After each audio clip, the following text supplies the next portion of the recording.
conference, but apparently there was some violence done against some Muslim people. Could be hate crime Friday. I'm not really sure what it was.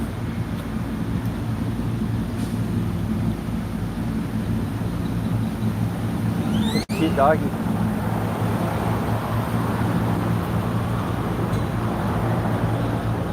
Little bit of cute doggy. I could have parked here. I guess maybe barely. Somebody's taking up all the spots, so I had to walk 2 or 3 blocks. Parking downtown is rough. We're here at City Hall.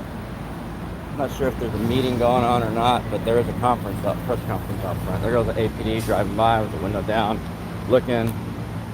They've been sent to look.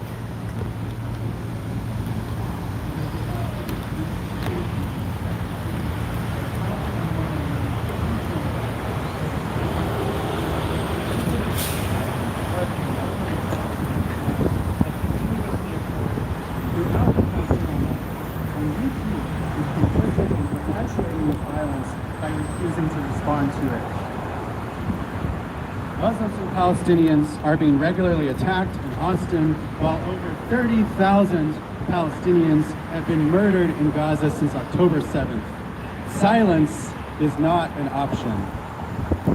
The university is supposed to protect the safety and the needs of its students, but they are not willing to do so when it comes to Palestinians, when it comes to Muslim students.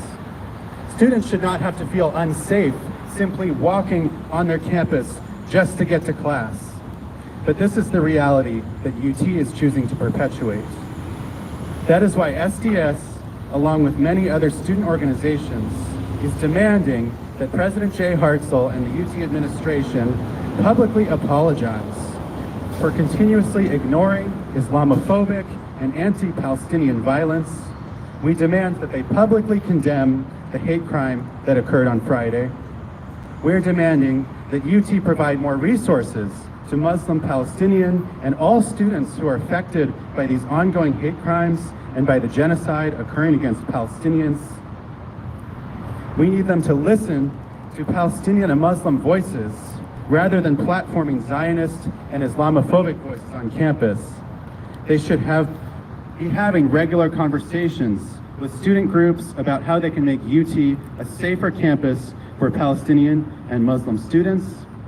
And finally, we are demanding that UT divest from weapons manufacturers and stop funding the genocide in Gaza. The ongoing hate crimes on campus are directly tied to the violent murders and displacement of Palestinians in Gaza, and UT is complicit in this horrific violence by remaining silent and refusing to divest from the Israeli occupation. So we demand that the university address the attacks on Muslims, address the attacks on Palestinians, not only through public statements and their words, but ultimately through action in divesting from the genocide in Gaza. Thank you.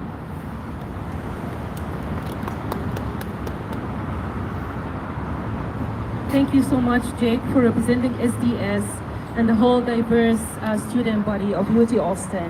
Now is Akila Pongdara. She is a Youth Engagement Senior Associate with Asian Texans for Justice. Akila?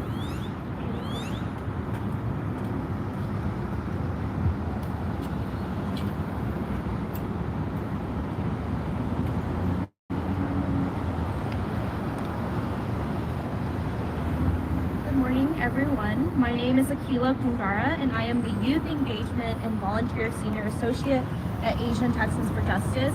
We're a statewide nonprofit with a mission to connect Asian Texans. To connect Asian Texans for with the mission to connect Asian Americans and Pacific Islanders across the state of Texas to civic action to build personal and political power. In my role, I work with youth across Texas to ensure their voices are heard.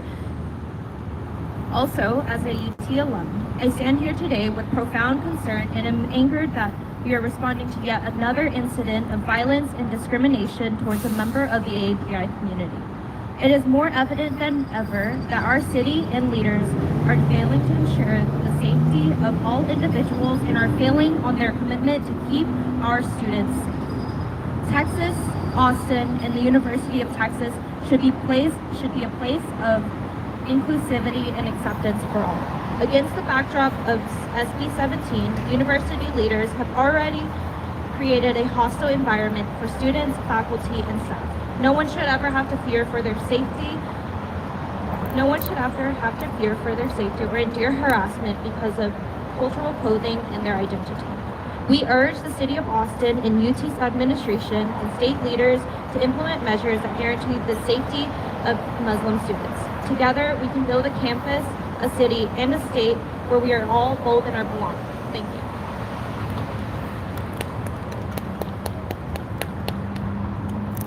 Thank you, Akila, so much.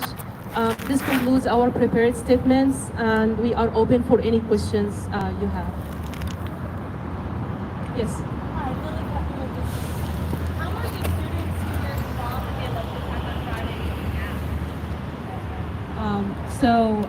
He had some, he had frosted lip, and he had some cuts since he got the punches in his face in the jaw area.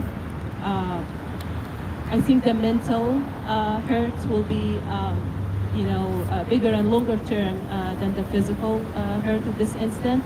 Not only on the student, the victim student, but also for all the Muslims and Arabs and all the diverse students in UT Austin. It just creates unsafe environment for everyone.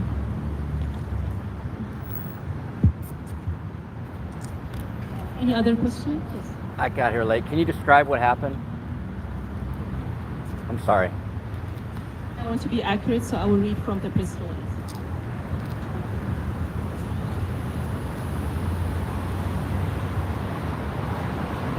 So the alleged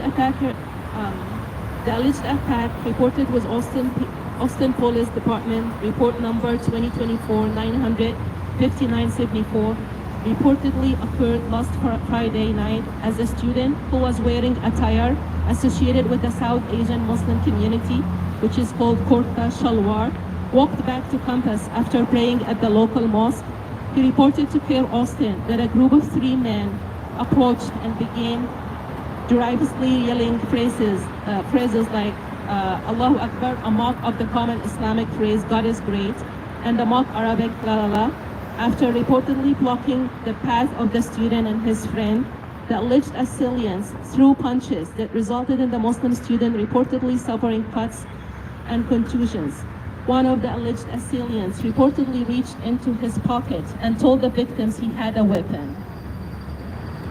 So there was like racial and religious-based mocking remarks, and they blocked their way, and then they start punching them in the face and the head. Yes.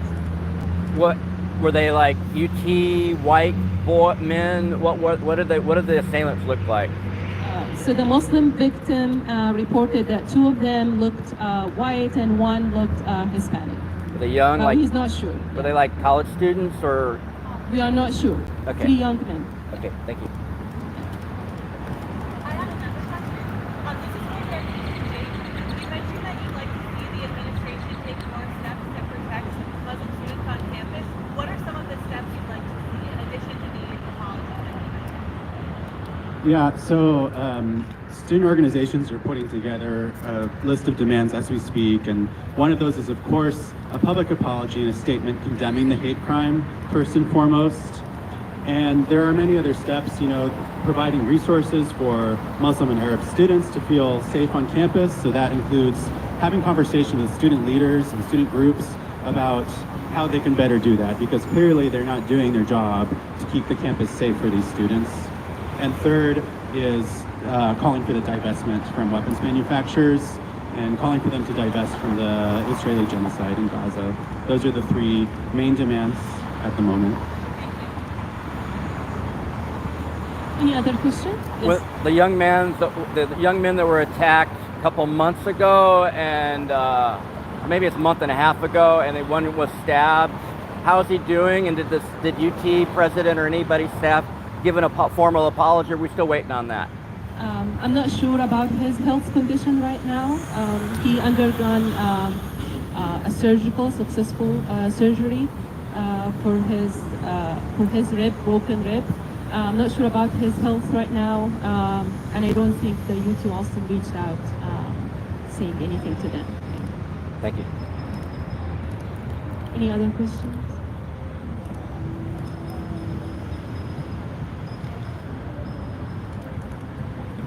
Thank you so much for coming. Thank you.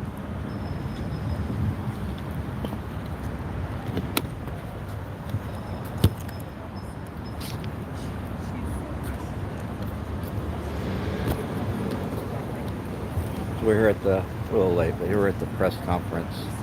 2 young men were attacked, Muslim men were attacked, as you heard, around UT campus. And it looks to be a racially motivated hate crime. We've got, what's her name from Fox News, she's a sellout, Amanda Ruiz. Yeah, I got some fake press out here for sure. The main thing is you're getting this first. This is live. You're getting this first. That's another advantage of live streaming is it's unedited. It's out there. You can't stop it. And the city has said nothing, less than nothing. The UT has said absolutely nothing about Islamophobia. It's just accepted. So the pro-war hawks with Israel, the Israeli pro-war hawks that have been out here are supporting more bombings. After there's 30,000 people dead, they've been out here. And then there's been the ceasefire people. It's just two sides. It's pro-war and anti-war. And we know that since Nixon, that being anti-war has put a label on you. Nixon actually told his chief of staff that the biggest threats to America were anti-war protesters and blacks. That's literally what he said. It's been released. That's what began the drug war, because he said what you need to do with this is what he told all law enforcement. His chief of staff told all law enforcement in the United States when Nixon was president. For the life of me, I can't remember Nixon's first name, because America has a mental block of our history that's negative. But he told the chief of staff to tell all law enforcement across the United States, and they did, to find anti-war people and plant marijuana on them and arrest them for that, and find blacks and plant heroin on them and get them in prison. So that was the plan. That's what began the drug war, and we're still dealing with the drug war, which was based on anti-American, anti-First Amendment, anti-melanin policies by the United States government that were hidden from the public and have now been made public, so we know what the deal is. So this anti-Muslim sentiment is a pro-Jewish sentiment, and we're supposed to have the First Amendment to choose our religion in this country. That includes a lot of crazies. That includes like extremes. That's Scientology, the Branch Davidians. I can't even go through all the ones. They have a right, as long as they're not breaking any other laws. They have a right to freely practice their religion. You can worship a rock. You can worship the giant emerald sky lizard. You can do any of that in America, or we don't live in America. And there's a lot of Jewish people that have come out to the protests here in Austin that are standing by Palestine. It's not a cut and dry issue. There's two sides, but it's not cut and dry. All right, y'all. Namaste, y'all. Be safe.